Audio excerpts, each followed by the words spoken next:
हैरानी की बात तो यह है कि राष्ट्रपति पुतिन ने भी बेहद उच्च क्षमता का परमाणु अभ्यास अपने दुश्मनों के खिलाफ शुरू कर दिया है।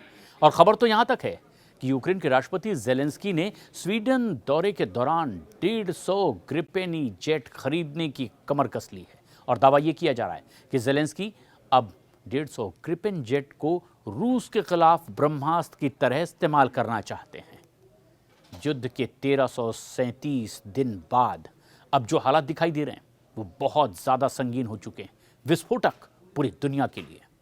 पुतिन अपनी शर्तों से पीछे हटने को तैयार नहीं और ट्रंप रूस के खिलाफ सख्त प्रतिबंध लगाकर पुतिन को घुटनों पर लाना चाहते हैं।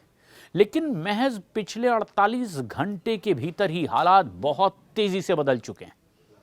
पुतिन के आदेश पर बहुत बड़ा परमाणु अभ्यास रूसी सेना ने शुरू कर दिया है। साथ ही साथ रूस पर अब जिस तरीके से हमले की तैयारी की जा रही है वो ज्यादा खौफनाक हो सकती है। यूक्रेन पर रूस ने लगभग 30 मिसाइलों और 400 से ज्यादा मिसाइलों एक साथ हमला किया है। इधर स्वीडन में ग्रिपेन जेट पर सवार जेलेंस्की को भी लग रहा है कि वो 150 जेट से रूस को जंग के मैदान में हरा सकते हैं। रूस के परमाणु अभ्यास जेलेंस्की पर सवार जेट का जुनून दिखाते हैं। वहीं ट्रंप के रूस पर प्रतिबंध से जुड़ा युद्ध का वो बर्मुडा ट्रायंगल भी अब दिखाई देने लगा है, जो रूस यूक्रेन युद्ध को तीसरे विश्व युद्ध में बदलने जा रहा है। 3 साल 6 महीने से भी ज्यादा का वक्त रूस यूक्रेन जंग यूक्रेन के साथ साथ अमेरिका के लिए भी अब नासुर बन चुका है। और जिस वक्त दुनिया को यह लग रहा था कि हंगरी की राजधानी बुडापेस्ट में अगले हफ्ते ट्रंप और पुतिन की मीटिंग होगी, उसी दौरान 72 घंटे के अंदर सब कुछ बदल चुका है। जोरदार परमाणु युद्ध की तैयारियां शुरू हो गई है और रूस ने पूरी दुनिया को इसके संकेत दे दिए हैं अभ्यास करके। भारी ट्रकों पर लदे रूस के परमाणु मिसाइलें उन ठिकानों पर पहुंच चुकी हैं जहां वो अपने दुश्मनों को अपने हमले से निशाना बनाएंगे। रूस ने अपनी परमाणु फोर्स से बाजी पलट कर रख दी है।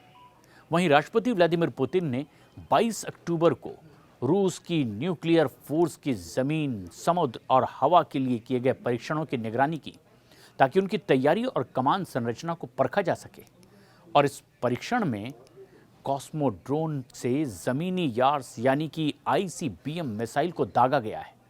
बेरेंट्स सागर में एक परमाणु पनडुब्बी से भी इस तरीके से मिसाइल का परीक्षण शामिल किया गया है। और इसके अलावा रूस की लंबी दूरी की क्रूज मिसाइलें दागने वाले Tu-95 बम वर्षक युद्धाभ्यास में शामिल किए गए। रूस की परमाणु फोर्स से पहले नेटो ने इसी महीने की शुरुआत में अपना सालाना परमाणु अभ्यास भी किया था और उसमें F-35A लड़ाकू जेट और B-52 बम वर्षक विमानों के साथ साथ 13 देशों के 90 विमानों ने भी हिस्सा लिया था।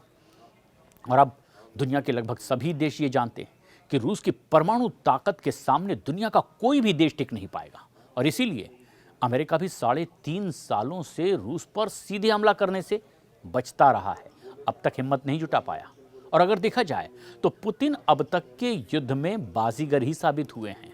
हालांकि नुकसान उनको भी हुआ, लेकिन किसी भी कोने में वो हारे नहीं है। जहां एक तरफ रूस यूक्रेन के 27% इलाके पर पूरी तरह से कब्जा कर चुका है, तो वहीं दूसरी तरफ अपनी परमाणु तैयारियों से नेटो, यूरोप और अमेरिका के भी होश उड़ा चुका है। आप इसी बात से अंदाजा लगा सकते हैं कि रूस को जहां चीन, ईरान और उत्तर कोरिया से सीधी जंगी चुनौती मिल रही है, वहीं पर एक बड़ी मदद की वजह से वो लगातार आगे बढ़ रहा है। और यही वजह है कि अब जेलेंस्की ने अमेरिका के साथ साथ यूरोपीय देशों से ऐसे फाइटर जेट खरीदने का मन बना लिया है जो रूस यूक्रेन जंग में गेम चेंजर साबित हो सकते हैं। ट्रंप को भी इस बात का एहसास हो चुका है कि पुतिन को झुकाना अब इतना आसान नहीं है जितने दावे किए जा रहे थे। और यही वजह है कि ट्रंप के टैरिफ वॉर के बावजूद लगातार जेलेंस्की पर दबाव बनाने में पुतिन अब तक कामयाब रहे हैं। और ये सबसे खास बात भी रही है कि जैसे जैसे पुतिन पर दबाव बनाने की कोशिश की गई, पुतिन ने अगला हमला और ज़्यादा घातक किया, जानलेवा किया। और कई ऐसे इलाके हैं जो अब पूरी तरह से पुतिन के कब्जे में हैं। ट्रंप चाहे जो भी तैयारी करें, लेकिन पुतिन ने साफ कर दिया है कि वो अपने मकसद से पीछे नहीं हटेंगे।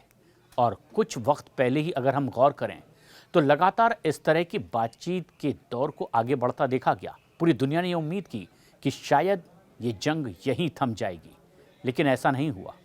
ट्रंप कई तरह की कोशिश करते रहे, कभी चर्चा की, कभी दबाव बनाने की, कभी बातचीत की तो कभी धमकाने की, लेकिन पुतिन अपनी ही रफ्तार से आगे बढ़ते रहे। टैरिफ वॉर के बाद रूस पर सीधा हमला कर दिया गया। राष्ट्रपति ट्रंप ने रूस की 2 दिग्गज तेल कंपनियों पर बेहद सख्त प्रतिबंध लगा दिया।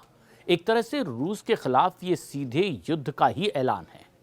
रूसी राष्ट्रपति की जिद और तत्काल युद्ध विराम की बात ना मानने पर अब अमेरिकी राष्ट्रपति ट्रंप ने एक बार फिर से रूस के खिलाफ तगड़ा एक्शन लिया है।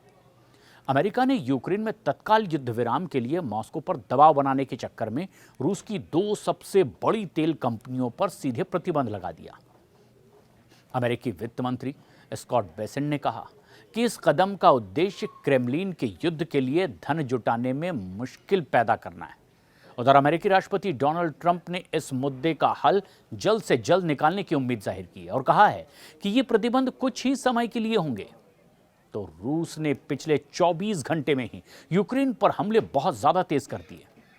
रूस के रक्षा मंत्रालय ने दावा किया, जिसके मुताबिक सेना ने यूक्रेन के दक्षिण पूर्वी जापोरेजिया क्षेत्र में पावलिमका गांव और साथ ही साथ निप्रोपेट्रोव्स्क क्षेत्र पर भी इवानिवका गांव पर पूरी तरह से कब्जा कर लिया है। उधर रूसी मंत्रालय ने भी ये कहा है कि उसने यूक्रेनी ऊर्जा ढांचे पर हमला किया है, जो उसके मुताबिक रूसी नागरिक ठिकानों पर यूक्रेनी हमलों का जवाब था। जबकि यूक्रेनी अधिकारियों के मुताबिक 22 अक्टूबर को पूरे यूक्रेन में रूसी हमलों में 2 बच्चों सहित 6 लोगों ने जान गंवा दी है। पूरे देश में बिजली आपूर्ति बाधित हो गई है। यूक्रेन की वायुसेना का रूसी सेना पर यह भी आरोप है कि रूस ने यूक्रेन में ऊर्जा ढांचे को निशाना बनाया। रात भर में 405 ड्रोन और 28 मिसाइलें दाग दी।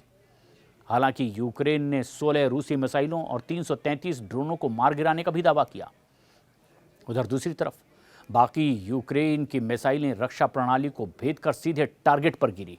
और अब हालात का अंदाजा इस बात से लगाया जा सकता है कि अगर रूस को नेटो, यूरोप, अमेरिका मिलकर नहीं रोक पा रहे हैं, तो हो सकता है कि अब एक ऐसा विनाशक परमाणु युद्ध हो जो कि रूस के साथ साथ आधी दुनिया को ही तबाह करके रख दे।